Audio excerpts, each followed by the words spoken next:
Kumusta mga idol? Yan, luluto tayo na ngayon ng sipo egg.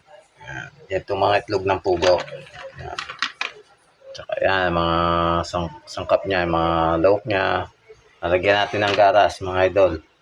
Para masarap ang ating sipo egg. Yan. Prepare lang natin at lulutuin natin. Ngayon, lutuin na natin.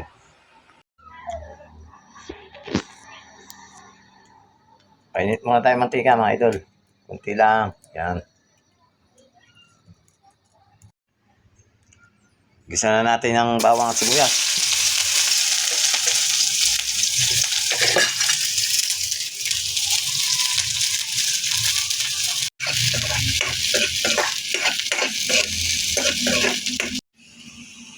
Sunod na natin yung ham natin mga idol.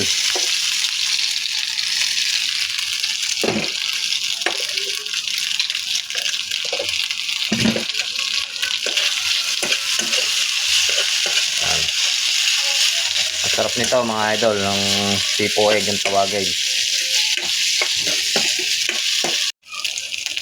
Lagyan na rin natin ang gulay mga idol.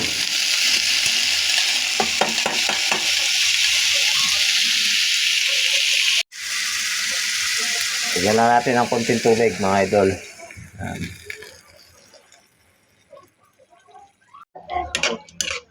Sa December na ako. Haluin lang natin mga idol.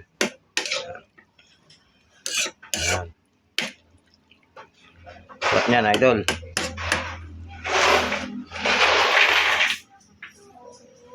Sa mga bago kong viewer o manonood, kung pwede makakunting hiling naman sa inyo. Pwede naman akong paka-subscribe sa aking YouTube channel or sa Facebook page ko. Paki-follow na rin po ako.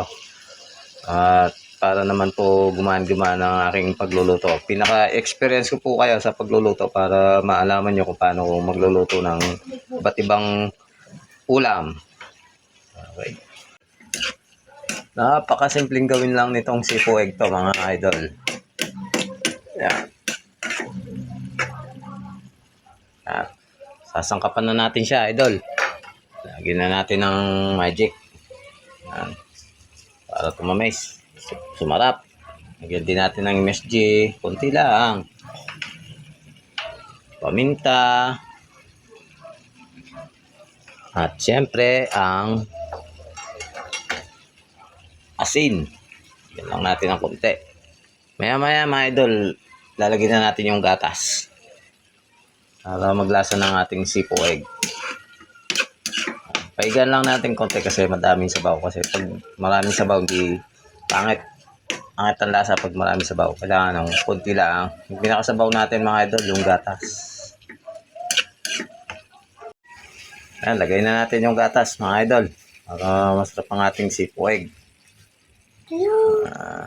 Napakasarap nito mga idol. Walang puko. Yan. Tsaka natin lalagay yung itlog pugo mamaya idol. Okay mga idol, lagay na natin yung itlog. Yan. Napakasarap ng ating sipo egg. Ng itlog ng pugo. Yan. Yan guys. Mga idol, luto ng ating sipo egg. Salamat sa inyong panonood. Magandang gabi at tara kain.